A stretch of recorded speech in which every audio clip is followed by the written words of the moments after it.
آئیے ہم خداوند کے پاکلام کی طرف رجوع کریں۔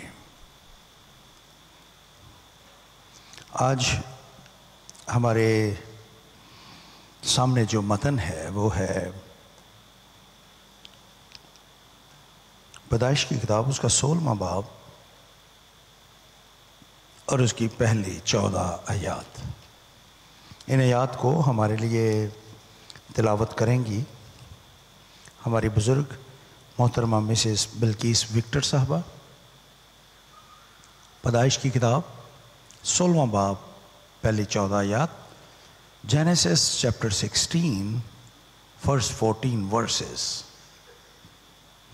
پیدائش کی کتاب 16واں باب پہلی 14 آیات۔ اور ابراہیم کی بیوی ساری کے کوئی اولاد نہ ہوئی۔ اس کی ایک مصری لونڈی تھی جس کا نام ہاجرہ تھا۔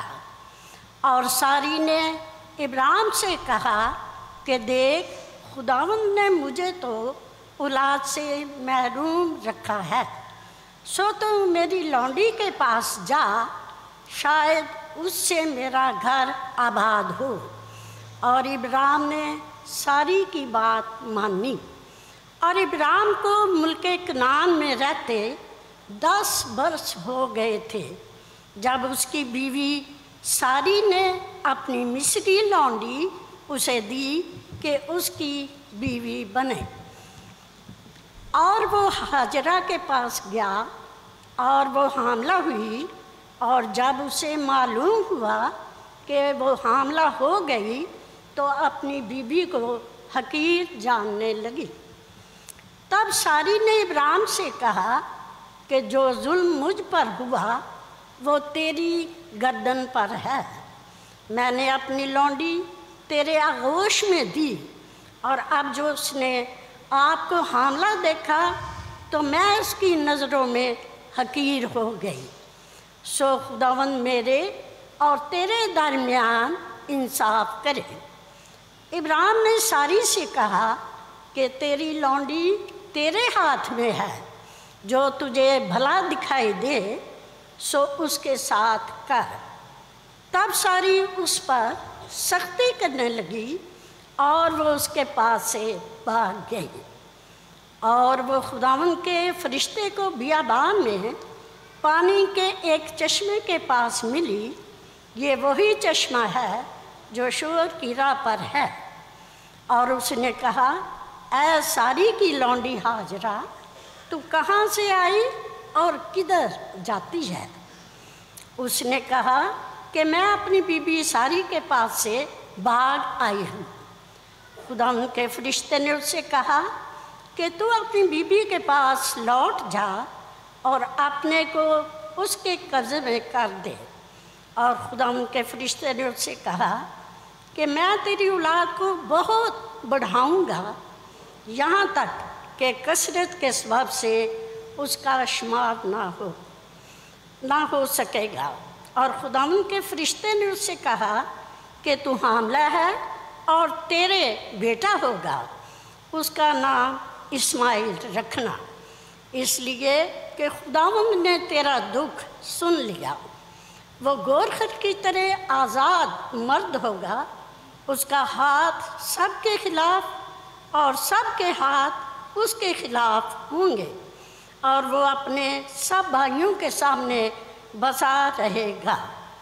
اور ہاجرہ نے خداوند کا جس نے اس سے باتیں کی عطائیل روئی نام رکھا، یعنی آئے خدا تو بصیر ہے، کیونکہ اس نے کہا، کیا میں نے یہاں بھی اپنے دیکھنے والے کو جاتے ہوئے دیکھا؟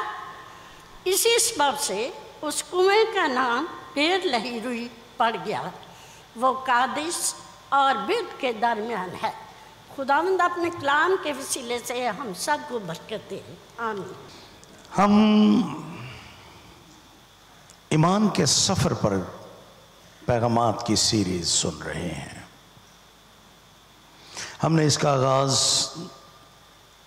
2025 جنوری کے پہلے اتوار سے کیا۔ اور ہم نے 11ویں اور 12ویں باب کی چند آیات پر پہلا پیغام سنا تھا۔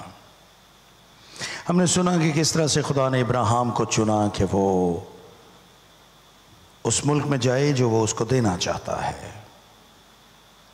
ابراہیم خدا نے اس کو کہا تھا کہ تو اپنے خاندان کو چھوڑ کر نکل، لیکن وہ اپنے خاندان کے ساتھ اور سے نکلتا ہے، ہاران میں جو موجودہ شام میں ہے وہاں پر بس جاتا ہے، کچھ سال وہاں پر رہتا ہے، اور جب اس کا باپ انتقال کر جاتا ہے تو وہ وہاں سے اپنی بیوی اور اپنے بھتیجے لوط کے ساتھ وہاں سے نکلتا ہے، کنعان میں آ جاتا ہے۔ کنعان میں خدا کا مذبح بنایا جاتا ہے اور وہ خداوند کے لیے اس کی پرستش کرتا ہے۔ اسی اثناء میں اس ملک میں قحط پڑ جاتا ہے اور ہمارا ہیرو ایمانداروں کا باپ وہ مصر کو چلا جاتا ہے۔ مصر میں اس کو جھوٹ بولنا پڑتا ہے، اس کی زندگی کی ایک بہت بڑی کمزوری سامنے آتی ہے،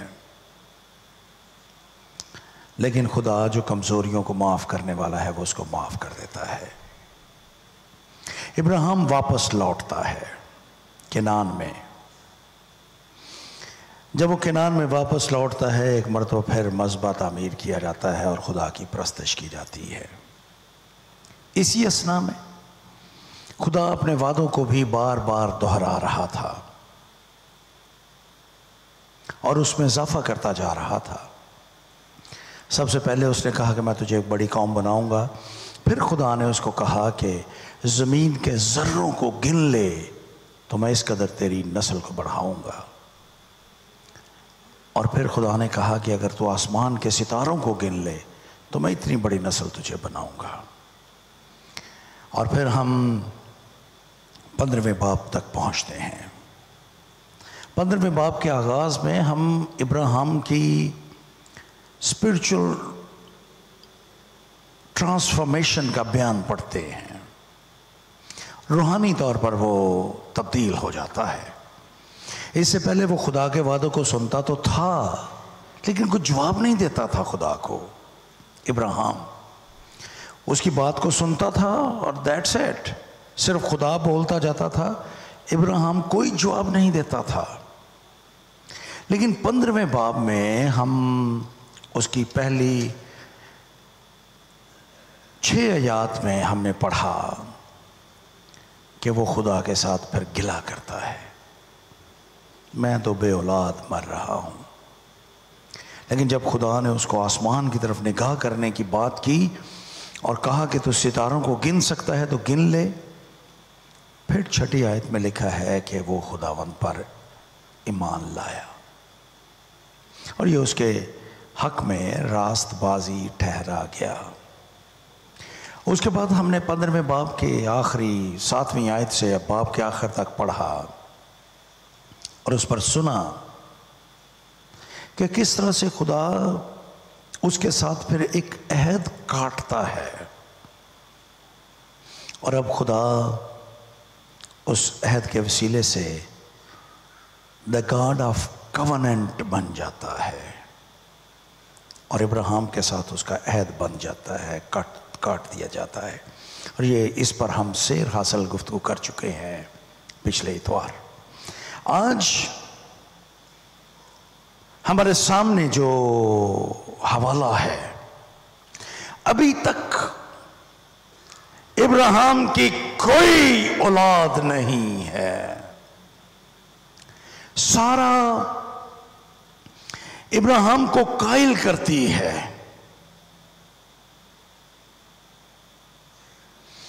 اور وہ اس کو کہتی ہے کہ دیکھ، ہو سکتا ہے خدا تیرے ساتھ وعدے کر رہا ہے لیکن وہ وعدے محض تیرے ساتھ ہوں، میرے ساتھ وہ وعدے نہ ہوں۔ خدا ممکن ہے تجھے اولاد تو دینا چاہتا ہے لیکن کسی اور خاتون سے، میرے وسیلے سے نہیں، کیونکہ میں تو بہت بوڑھی ہوں۔ سو ایک کام کرتی ہے، وہ اس کو قائل کرتی ہے کہ تو ہاجرہ کے پاس چلا جا، جو اس کی لونڈی تھی. ہو سکتا ہے کہ خداوند اس سے میرے گھر کو آباد کرنا چاہتا ہو. ابراہیم کے بارے میں لکھا ہے کہ وہ سارا کی بات مان لیتا ہے، اور جب وہ اس کی بات مان لیتا ہے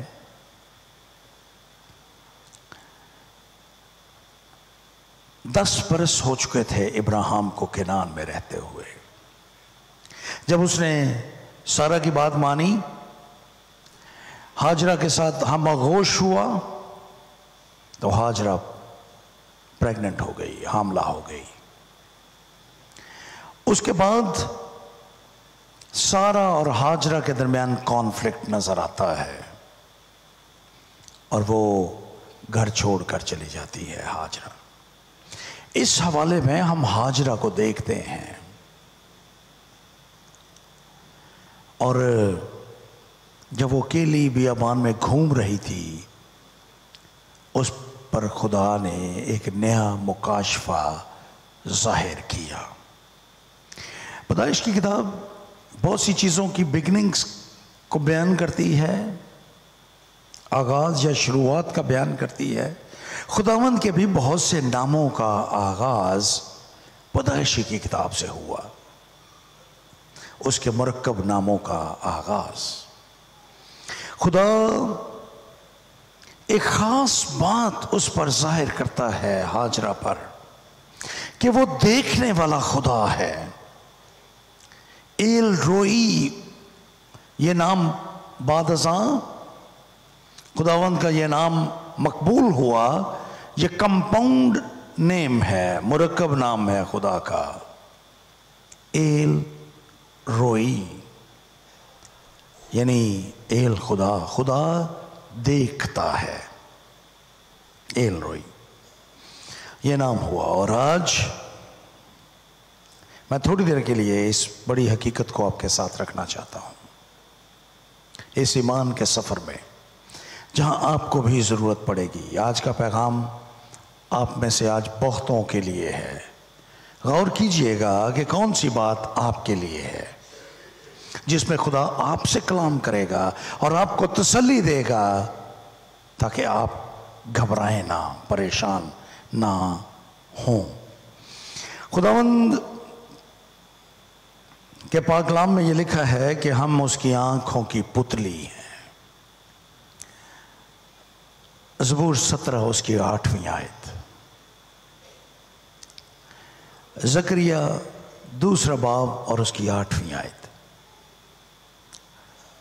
اور خدا ہر ایک کو دیکھتا ہے. آئیے اس پر غور کریں کہ کیسے خدا دیکھتا ہے.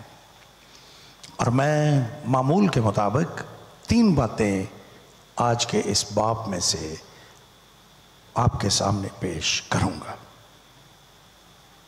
پہلی بات،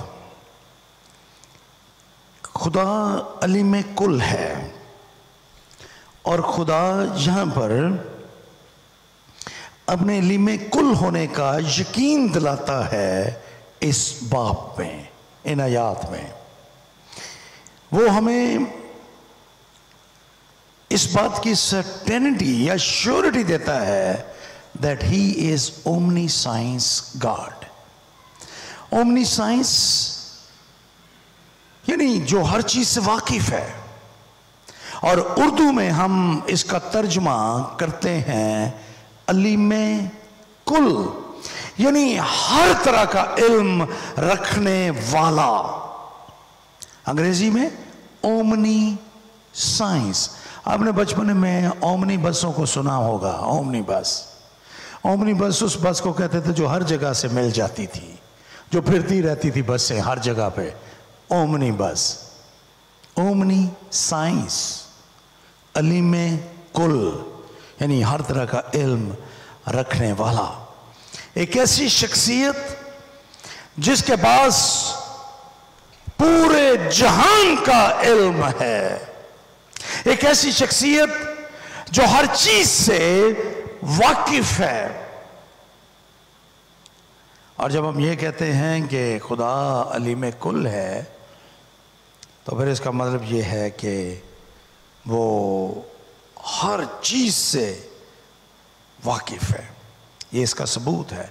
اور اس کے ثبوت کو آپ کے سامنے اس بات کو ثابت کرنے کے لیے میں اس ٹیکسٹ میں سے 4 باتیں بیان کروں گا کہ کس طرح سے خدا اومنی سائنس ہے، یعنی علیم کل ہے. آئیے دیکھیں.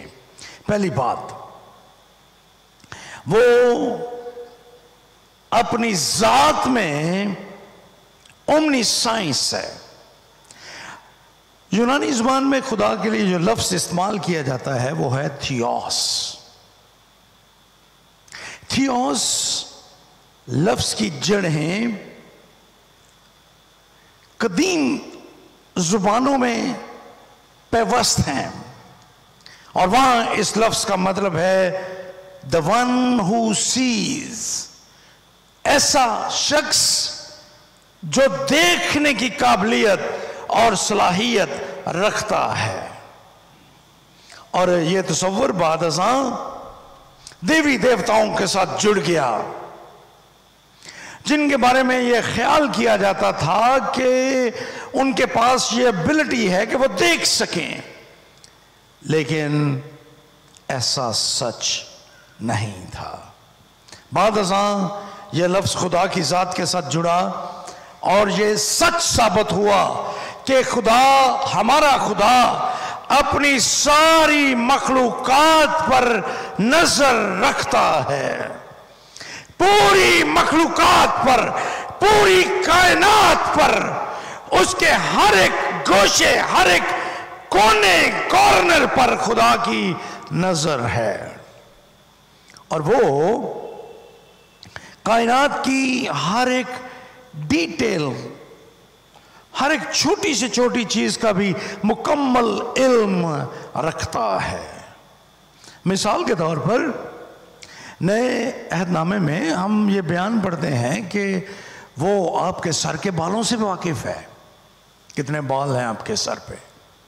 وہ چڑیا کے پروں سے واقف ہے، کتنے پر ہیں اس کے اندر. He knows each and everything with detail. ہر ایک چیز سے مکمل. He has the complete knowledge of his creation or universe. اس لیے جب میں اور آپ ہم اپنا سانس لیتے ہیں، آکسیجن کو اپنے اندر لے کر جاتے ہیں، ہم نہیں جانتے کہ کیا ہوتا ہے، بٹ گاڈ نوز کیا ہوتا ہے. قدیم زمانے میں اور آج بھی کسی ایسے خدا کا تصور کرنا جو دیکھ نہیں سکتا، یہ انتہائی مشکل بات ہے اس کو ہضم کرنا. اگر ہم کہیں کہ خدا دیکھ نہیں سکتا، اس کو ماننے کے لیے کوئی بھی تیار نہیں ہوگا. دوسری بات، اس کی پہلی بات میں نے کہی کہ وہ اپنی شخصیت، اپنی ذات کے اعتبار سے یہ ثابت کرتا ہے کہ وہ دیکھنے والا خدا ہے. دوسری بات یہ کہ وہ اپنی موجودگی کے وسیلے سے یہ ثابت کرتا ہے کہ وہ دیکھنے والا خدا ہے. اور اس کے لیے ایک لمبا حوالہ ہے، لیکن اب گھر جا کے پڑھیے گا. زبور نمبر 139 اور اس کی پہلی 12 آیات. گھر جا کر اس کو پڑھیے گا، دیکھیے گا کہ خدا کس طرح سے ہمیں دیکھتا ہے. خداوند کے بارے میں خدا کے پاک کلام میں بہت سی باتیں اس کی شخصیت، اس کی حضوری کے بارے میں لکھی ہیں. وہ کہاں پہ ہے اور کیا کرتا ہے. لیکن ایک چیز ہم سب مانتے ہیں کہ خدا دور سے، اگرچہ وہ آسمانوں پر ہم اس کے بارے میں کہتے ہیں مقیم ہے، لیکن وہ اس کائنات کی ہر جگہ پر موجود ہے. ہر جگہ پر موجود ہے، اور اس کی آنکھیں ہر جگہ پر لگی ہیں۔ امثال کی کتاب اس کا 15واں باب اور اس کی 3 آیت دیکھیے۔ خداوند کی آنکھیں ہر جگہ ہیں اور نیکوں اور بدوں کی نگران ہیں۔ خداوند کی آنکھیں ہر جگہ ہیں اور نیکوں اور بدوں کی نگران ہیں۔ خداوند ہمارے اندر ہے، ہمارے ارد گرد ہے، ہمارے آگے ہے، ہمارے پیچھے ہے، ہمارے ہر طرف خدا موجود ہے۔ ہم اس کی حضوری سے بھاگ نہیں سکتے۔ اسی لیے زبور نمبر 139 ہم گاتے ہیں، خدایا تیری روح تو میں بھلا نس کے کدھر جاواں، تو ہر جگہ پہ موجود ہے۔ تیسری بات، وہ اپنی طاقت اور قوت سے یہ ثابت کرتا ہے کہ وہ اومنی سائنس خدا ہے، علیم کل ہے۔ وہ ہر چیز کے بارے میں علم رکھتا ہے، اور اس کی وجہ یہ ہے کہ اس کی طاقت اور قوت ہے۔ آپ خدا کے بارے میں یہ کبھی بھی تصور نہیں کر سکتے کہ he is disconnected from his creation. No, وہ لا تعلق ہرگز نہیں ہے۔ ہماری یہ کائنات وہ اس سے ہرگز واقف نہیں ہے، غیر واقف یعنی لا تعلق نہیں ہے، بلکہ وہ واقف ہے۔ ہی نوز ایچ اینڈ ایوری تھنگ۔ اور میں نے آپ سے بھی بات کی تھی کہ وہ آپ کے سر کے بالوں اور چڑیا کے پروں سے واقف ہے۔ متی کا انجیلی بیان اس کا 10واں باب اس کی 29ویں 30ویں اور 31ویں آیت کو پڑھیے، آپ کو وہاں پر یہ بیان ملے گا۔ خداوند ہم سے واقف ہے، وہ جانتا ہے۔ زبور نمبر 19 اور اس کی پہلی 4 آیات کو دیکھیے۔ آسمان خدا کا جلال ظاہر کرتا ہے، فضا اس کی دستکاری دکھاتی ہے۔ دن سے دن بات کرتا ہے، رات کو رات حکمت سکھاتی ہے۔ نہ بولنا نہ کلام، نہ ان کی آواز سنائی دیتی ہے، ان کا سر ساری زمین پر ہے۔ خداوند سب کچھ دیکھتے ہیں، ہر چیز اس کے اختیار میں ہے، ہر چیز اس کے اختیار میں ہے۔ یہ اس کی طاقت اور قوت ہے، اور وہ ثابت کرتا ہے کہ وہ علیم کل ہے۔ چوتھی بات، وہ اپنے مقصد کے وسیلے سے سب کچھ جانتا ہے کہ کیا کرنا ہے۔ خدا شروع سے جب سے یہ کائنات بنی اور آدم اور حوا کو خدا نے پیدا کیا، اس کے بعد انہوں نے گناہ کر لیا۔ اس گناہ کے بعد سے آج کے دن تک خدا اپنے مقصد کو انسانی تاریخ میں ظاہر کر رہا ہے، اور اس مقصد کے وسیلے سے وہ یہ ثابت کرتا ہے کہ وہ ہر چیز سے واقف ہے، صرف ایک قوم کے بارے میں نہیں، پوری کائنات کے بارے میں، کیونکہ وہ بنی اسرائیل سے شروع کرتا ہے اور پھر پوری دنیا تک اپنے اس مکاشفے کو ظاہر کرتا ہے۔ خداوند کے دوسری بات جو میں بڑا پوائنٹ آپ کے ساتھ رکھنا چاہتا ہوں وہ یہ ہے کہ خدا کے علم کل ہونے کا کہ نتائج کیا ہیں۔ پہلی بات، خدا دیکھتا ہے۔ خدا علم کل ہے کیونکہ وہ سب چیزوں کو دیکھتا ہے، اس لیے اس کو سب چیزوں کا علم ہے، اور یہ علم خدا کا یہ شخصی علم ہے آپ کے بارے میں۔ آپ جہاں ہیں، کیا کر رہے ہیں، کائنات میں کیا کچھ ہو رہا ہے، وہ ہر ایک چیز سے واقف ہے، لیکن خاص طور پر میرے اور آپ کے بارے میں، اگرچہ ہم دنیا میں اس وقت 8 ارب سے زیادہ لوگ بستے ہیں، لیکن اس کے باوجود خدا ہر ایک شخص کو ذاتی طور پر جانتا ہے، اور ان کے بارے میں اس کے پاس علم ہے۔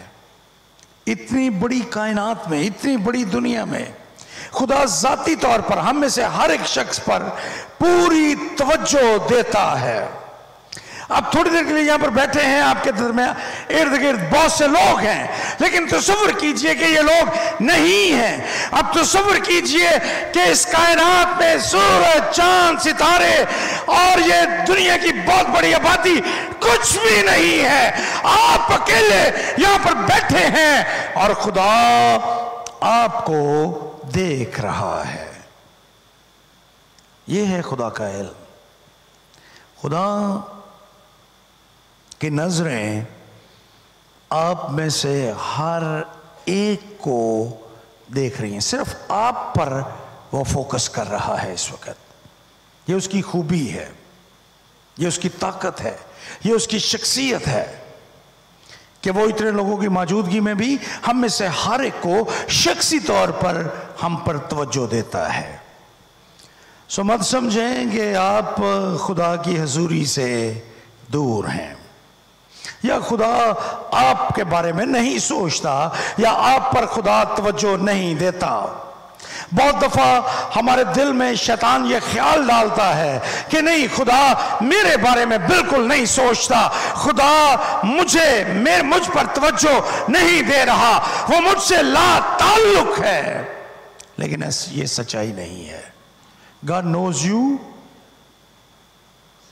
and you are the focus of his attention. آپ اس کی توجہ کا مرکز ہیں۔ اب یوحنا کا انجیلی بیان اس کا 4 باب، اس پر غور کیجئے۔ خداوند یسوع مسیح سامری عورت کے ساتھ بات چیت کر رہے ہیں۔ اگر آپ اس پورے ڈائلاگ کو پڑھیں تو یوں معلوم ہوتا ہے کہ اس پوری کائنات میں، دنیا میں صرف 2 لوگ ہیں، یسوع ہے اور وہ سامری عورت ہے۔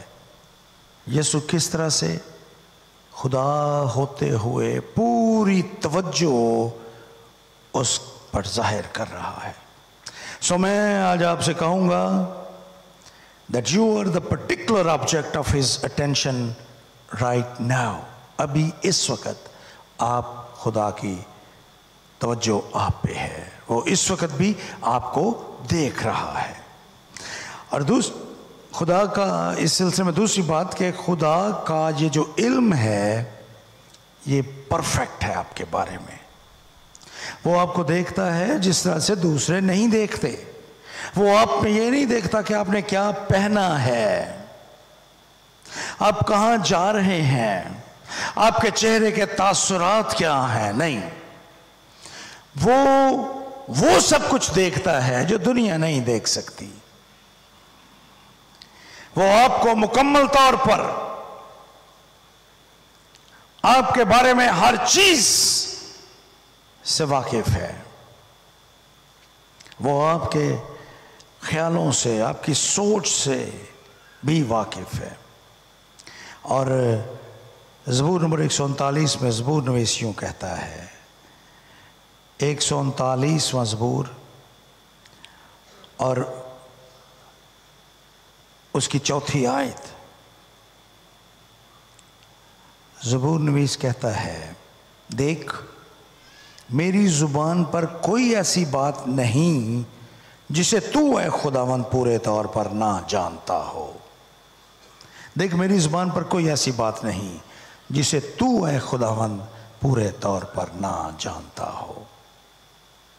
خداوند پورے طور پر ہمیں جانتا ہے، ہماری زندگی کے ایک ایک قدم سے وہ واقف ہے۔ مت سوچیں کہ وہ آپ سے واقف نہیں ہے، مت سمجھیں کہ وہ آپ پہ توجہ نہیں دیتا، مت خود ترسی کا شکار ہوں۔ خدا کی نظریں آپ کو دیکھ رہی ہیں اور وہ آپ کے بارے میں وہ سب کچھ جانتا ہے جو دوسرے نہیں جانتے، اور اس کا یہ علم مسلسل ہے۔ یہ نہیں کہ ایک دفعہ اس نے آپ کو دیکھا اور پھر چھوڑ دیا، نہیں، وہ آپ کو مسلسل دیکھ رہا ہے۔ یہاں پر جو گرامر کا ورب استعمال ہوا وہ یہ ہے کہ وہ دیکھتا ہے، وہ بصیر ہے، دیکھتا ہے۔ اور یہ ورب یہ ظاہر کرتا ہے کہ وہ سدا دیکھتا رہتا ہے. یہ نہیں کہ اس نے ایک دفعہ دیکھا اور بس، نہیں، وہ ہمیشہ ہمیں دیکھتا رہتا ہے. وہ ہماری زبان سے نکلے ہوئے ایک ایک لفظ، ہمارے ایک ایک قدم، ہمارے ٹیمپرامنٹ، ہمارے کاموں سے، ہر ایک چیز سے واقف ہے. وہ اس وقت بھی ہمیں دیکھتا ہے جب دوسرے ہمیں دیکھ رہے ہوتے ہیں، اور اس وقت بھی جب کوئی ہمارے ارد گرد موجود نہیں ہوتا، اس وقت بھی وہ ہمیں دیکھ رہا ہوتا ہے. ہم جب دوسروں کے ساتھ ہوتے ہیں تو ہم فرق شخصیت ہوتے ہیں. ہم بڑا سوچ سمجھ کے لفظ بولتے ہیں، ہم ہر قدم بڑا سوچ کے اٹھاتے ہیں، ہم اپنے مزاج پر قابو رکھتے ہیں، ہم اپنے کاموں کو بڑے دھیان سے کرتے ہیں کیونکہ ہم سوچتے ہیں کہ لوگ ہمیں دیکھ رہے ہیں.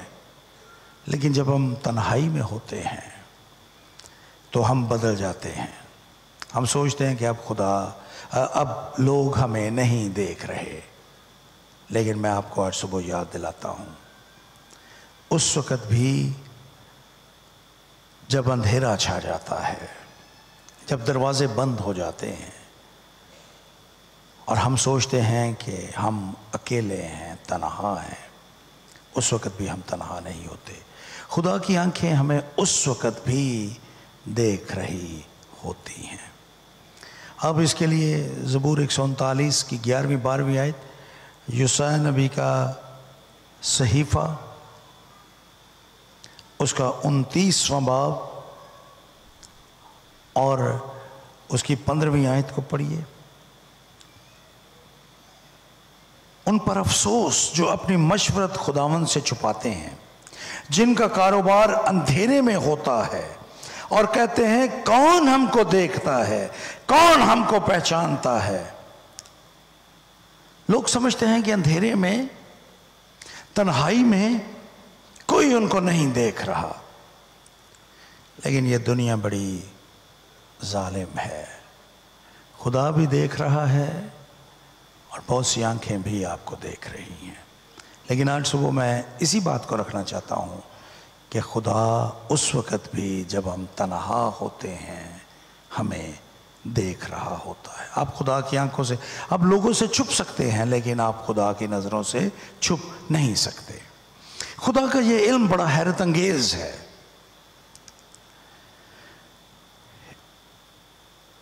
کیونکہ یہ علم ہماری سوچ سے بھی کہیں فرق ہے. خدا، ہم دوسروں کو جب دیکھتے ہیں تو ہم ان کے اندر کی کیفیت سے واقف نہیں ہوتے. ممکن ہے کوئی شخص ہمارے دل کے خیالات کو بھی بوجھ لے ہمارے چہرے کے تاثرات سے، لیکن خدا جیسا کوئی نہیں دیکھتا جس طرح سے خدا دیکھتا ہے. ہم عوام میں بھی اور تنہائی میں خدا دونوں حالتوں سے واقف ہے. ہو سکتا ہے کہ ہمارے والدین، ہمارے جیون ساتھی، ہمارے محبت کرنے والے دوست، وہ ہمارے بارے میں بہت کچھ جانتے ہوں. ہم کسی کے بارے میں یہ دعویٰ کرتے ہوں کہ ہم اس کے بارے میں سب کچھ جانتے ہیں. لیکن آج صبح میں آپ سے کہوں گا کہ جہاں آپ خود بھی اپنے آپ سے واقف نہیں ہیں، وہاں پر خدا آپ کو دیکھ رہا ہوتا ہے. آپ کہاں بیٹھے ہیں، کیا کر رہے ہیں، کیا حالات ہیں آپ کے، آپ پر کیا بیت رہی ہے، آپ کس پریشانی کا شکار ہیں، وہ آپ کو دیکھ رہا ہوتا ہے. اور اس وقت بھی جب آپ یہاں پر موجود ہیں، وہ آپ کے دل کے خیالوں سے بھی واقف ہے. وہ جانتا ہے کہ آپ کے دل میں اس وقت کیا چل رہا ہے، کیا خیال ہے. خداوند کے پاک کلام میں زبور 139 پہلی 3 آیات میں لکھا ہے، اے خداوند تو نے مجھے جانچ لیا، پہچان لیا، تو میرا اٹھنا بیٹھنا جانتا ہے، تو میرے خیال کو دور سے سمجھ لیتا ہے، تو میرے راستے کی اور میری خوابگاہ کی چھان بین کرتا ہے اور میری سب روشوں سے واقف ہیں۔ دیکھ میری زبان پر کوئی ایسی بات نہیں جسے تو اے خداوند پورے طور پر نہ جانتا ہو۔ خداوند ہمارے بارے میں مکمل علم رکھتا ہے۔ لیکن اب میں اپنے پیغام کا اگلا نقطہ آپ کے ساتھ بیان کرنا چاہتا ہوں، اور وہ یہ ہے کہ خدا اس علم کی بدولت ہمیں تسلی بھی دیتا ہے۔ یہ نہیں کہ وہ صرف ہمیں دیکھتا ہے، جانچتا ہے، ہمارے بارے میں اس کے پاس مکمل علم ہے، بلکہ خدا ہمیں تسلی بھی دیتا ہے۔ اپنے اس علم کل ہونے کے وسیلے سے وہ ہمیں تسلی دیتا ہے۔ میں چند باتیں، یہ تیسرا نقطہ ہے میرا کہ وہ علم کل ہونے کی بدولت، اس طرف دیکھیے، میری طرف دیکھیے کہ وہ علم کل ہونے کی بدولت آپ کو تسلی بھی دیتا ہے۔ پہلی بات یہ کہ وہ ان لوگوں کو جو درخواست گزار ہوتے ہیں، جو اس سے دعائیں کرتے ہیں، جو اس کے سامنے اپنی مناجات پیش کرتے ہیں، ان کو بھی دیکھتا ہے۔ اس متن میں ہاجرہ ہے جو اپنے گھر سے بھاگ کر بیابان میں آ گئی ہے۔ اس کے لیے یہ بڑا خوفناک اور بھیانک وقت ہے۔ وہ اس وقت ایک بہت بڑی آزمائش میں سے گزر رہی ہے، لیکن اس وقت بھی خدا کے ساتھ اس کی گفتگو چل رہی ہے، اور ہم اس کو اس کی دعا کہہ سکتے ہیں کہ یہ ہاجرہ کی دعا ہے جو وہ خداوند سے کرتی ہے جب وہ خدا سے بات چیت کرتی ہے۔ اٹس اے پریئر آف ہاگار، یہ ہاجرہ کی دعا ہے جو وہ کر رہی ہے، اور میں اس بات میں خوشی محسوس کرتا ہوں کہ خدا ہماری دعاؤں کو سنتا ہے۔ وہ میری اور آپ کی دعاؤں کو ہر وقت سننے کے لیے تیار رہتا ہے۔ وہ ہماری دعاؤں کو، جو دعا بھی ہم اس سے کرتے ہیں، وہ اس کو سنتا ہے۔ یسایا نبی کا صحیفہ، اس کا 65واں باب اور اس کی 24ویں آیت میں لکھا ہے، اور یوں ہوگا کہ میں ان کے پکارنے سے پہلے جواب دوں گا، وہ ہنوز کہہ نہ چکیں گے میں سن لوں گا۔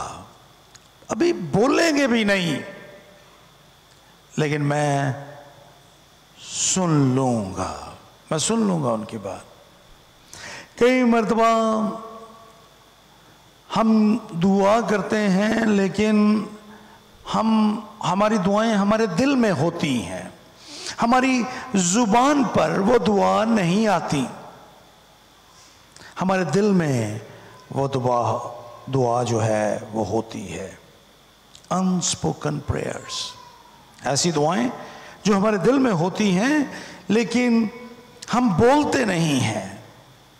ہم کئی مرتبہ ان کا اظہار اپنے آنسو کے وسیلے سے کرتے ہیں، ہمارے آنسو بہتے ہیں، لیکن خدا اس وقت بھی آپ کی دعاؤں کو، آپ کے دل کی حالت کو، آپ کی درخواست کو پورے طور پر سمجھ رہا ہوتا ہے۔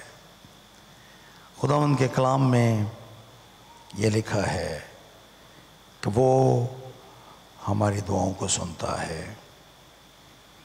رومیو 8واں باب 26ویں آیت۔ اسی طرح روح بھی ہماری کمزوری میں مدد کرتا ہے، کیونکہ جس طور سے ہم کو دعا کرنا چاہیے ہم نہیں جانتے، مگر روح خود ایسی آہیں بھر بھر کر ہماری شفاعت کرتا ہے جن کا بیان نہیں ہو سکتا، اور دلوں کا پرکھنے والا جانتا ہے کہ روح کی کیا نیت ہے۔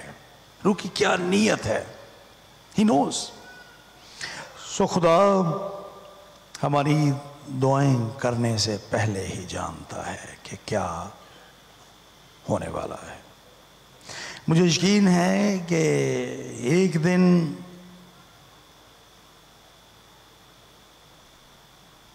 جب چاندی کی ڈور توڑی جائے گی، جب سونے کا گڑھا پھوڑ دیا جائے گا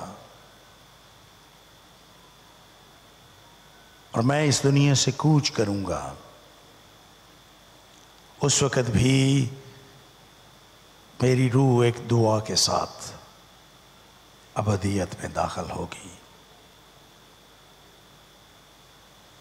خدا اس وقت بھی ہماری روح اور اس کی دعا سے واقف ہوگا، جس طرح سے آج واقف ہے، اس وقت بھی ایسا ہی ہوگا۔ سو خداوند ہمارے بولنے سے پہلے، ہمارے سوچنے سے پہلے ہماری باتوں سے واقف ہے اور وہ ان کا جواب دیتا ہے۔ دوسری بات، وہ دکھ اٹھانے والوں کو دیکھتا ہے۔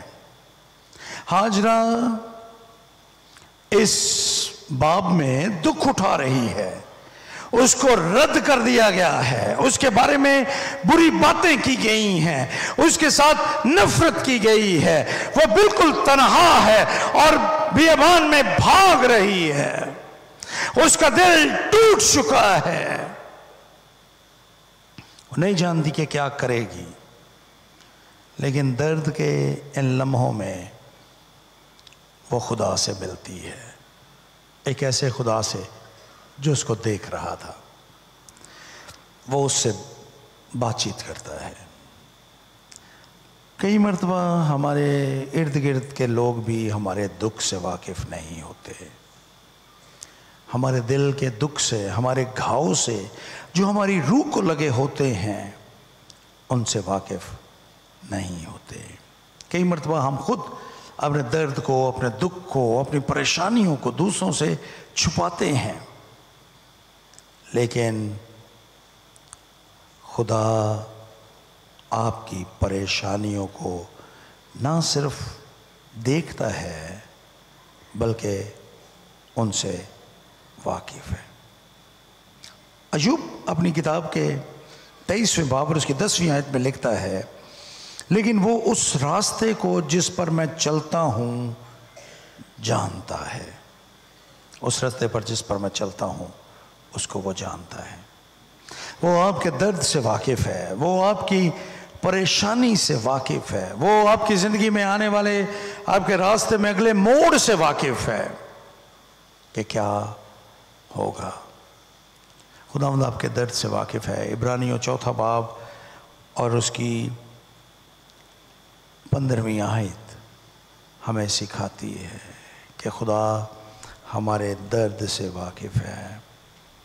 یہاں پہ لکھا ہے، کیونکہ ہمارا ایسا سردار کاہن نہیں جو ہماری کمزوریوں میں ہمارا ہمدرد نہ ہو، بلکہ وہ سب باتوں میں ہماری طرح آزمایا گیا تو بھی بے گناہ رہا۔ وہ ہماری کمزوریوں سے، ہمارے درد سے واقف ہے، وہ ہمارے بارے میں فکر کرتا ہے۔ پطرس پہلا خط 5واں باب 7ویں آیت، اپنی فکریں اس پر ڈال دو کیونکہ اسے تمہاری فکر ہے۔ اور اگر ہم موت کے سائے کی وادی میں سے بھی گزریں تو بھی وہ ہمیں دیکھتا اور ہمارے ساتھ رہتا ہے۔ وہ ہماری مشکلات میں مدد کرنے کے لیے اور ان کا بہترین حل نکالنے کے لیے بھی موجود رہتا ہے۔ رومیو 8واں باب 28ویں آیت میں لکھا ہے، سب چیزیں مل کر خدا سے محبت رکھنے والوں کے لیے بھلائی پیدا کرتی ہیں۔ وہ ہمارے لیے بھلائی پیدا کرتا ہے، ہماری مصیبتوں میں، ہماری پریشانیوں میں وہ ہمارے لیے بھلائی پیدا کرتا ہے، کیونکہ ہماری دم بھر کی ہلکی سی مصیبت ہمارے لیے از حد بھاری اور ابدی جلال پیدا کرتی جاتی ہے۔ 2 کرنتھیوں 4 باب 17ویں آیت، خداوند ہماری حالت کو تبدیل کرنے کی قوت اور طاقت رکھتا ہے۔ اور زبور کی کتاب میں زبور 30 اس کی 15ویں زبور 30 میں یہ لکھا ہے کہ رات کو شاید رونا پڑے لیکن صبح خوشی کی نوبت آئے گی۔ میں ایک اور بات آپ کے ساتھ بیان کرنا چاہتا ہوں۔ خدا بہتان لگانے والوں کو بھی دیکھ رہا ہے اور جن پر بہتان یا الزام لگایا جائے خدا ان کو بھی دیکھ رہا ہے۔ ہاجرہ پر الزام عائد کیا گیا تھا۔ ہاجرہ محض ایک لونڈی تھی، لیکن اس کو اس کیفیت میں شمار کیا گیا کہ اس کو اپنے گھر سے بھاگنا پڑا۔ وہ ساری کے غصے کے نتیجے میں بھاگ رہی تھی۔ وہ ایک ایسی جگہ پر ہے جہاں پر غلط فہمی اور الزام نے اس کو مشکل میں ڈال دیا ہے، لیکن اس وقت بھی خداوند اس کو دیکھ رہا تھا۔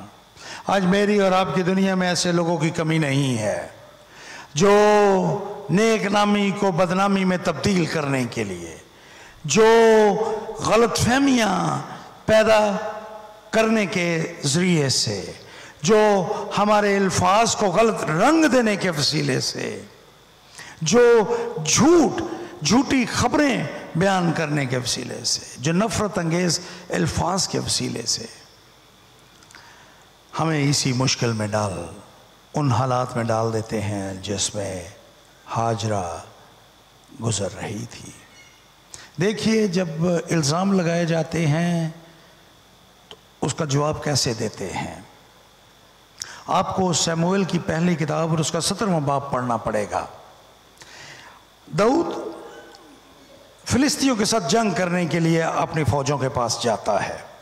اس کا بڑا بھائی الیاب اس پر الزام عائد کرتا ہے۔ 28ویں آیت 32ویں آیت کو پڑھیے۔ ساؤل اس کے ساتھ باتیں کرتے ہوئے اس کی تحقیر کرتا ہے، لیکن داؤد ان سب بہتانوں کا، الزاموں کا، حقارت کا ایک ہی جواب دیتا ہے، اور وہ جواب یہ ہے کہ وہ آگے بڑھتا ہے اور جاتی جولیت کو ہلاک کر دیتا ہے۔ That was the answer from David to Eliab and Saul and many others جو اس کو اس نظر سے دیکھ رہے تھے، خود جاتی جولیت بھی۔ سو آگے بڑھتے رہیے، اچھے کام کرتے رہیے، اپنی زندگی میں آنے والے جاتی جولیت کو گراتے رہیے۔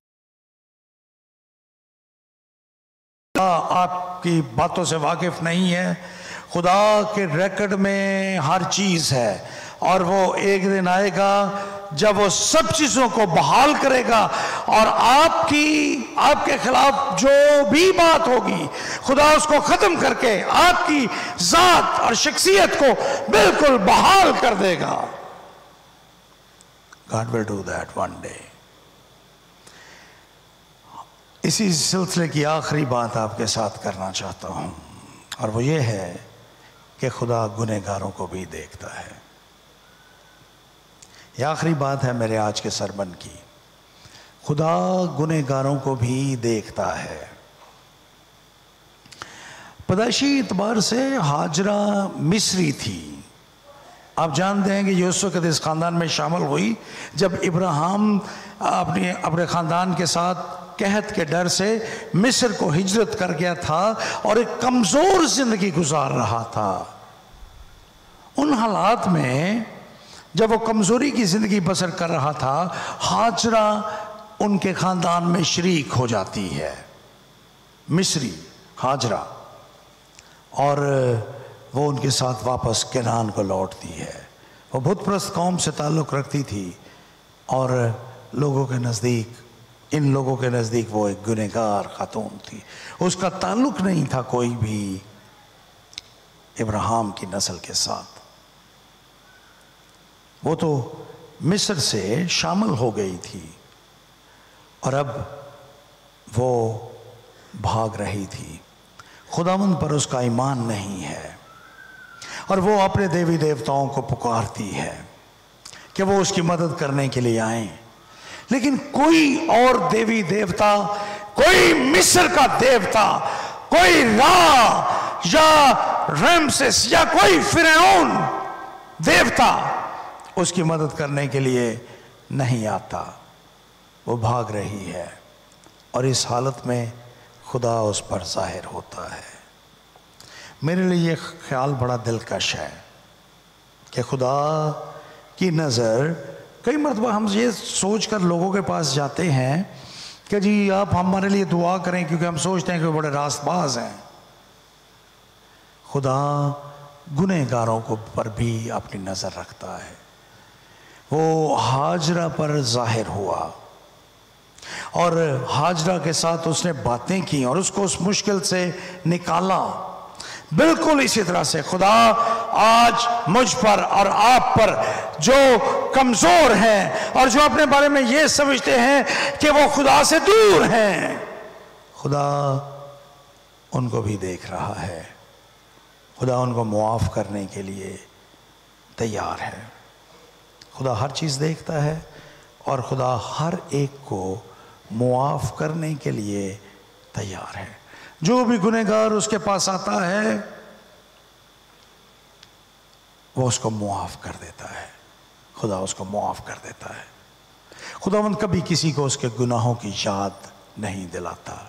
ہمیں پچھلے دنوں میں چند دوستوں میں بیٹھا ایک بات کر رہا تھا کہ جب ڈاکو دو جو مسیح کے ساتھ مصلوب تھے، ان میں سے ایک ڈاکو نے یسوع سے کہا کہ جب تو اپنی بادشاہت میں آئے تو مجھے یاد کرنا۔ تو یسوع نے اس کو یہ نہیں کہا کہ تو ڈاکو ہے، تو گنہگار ہے، تو بدکار ہے۔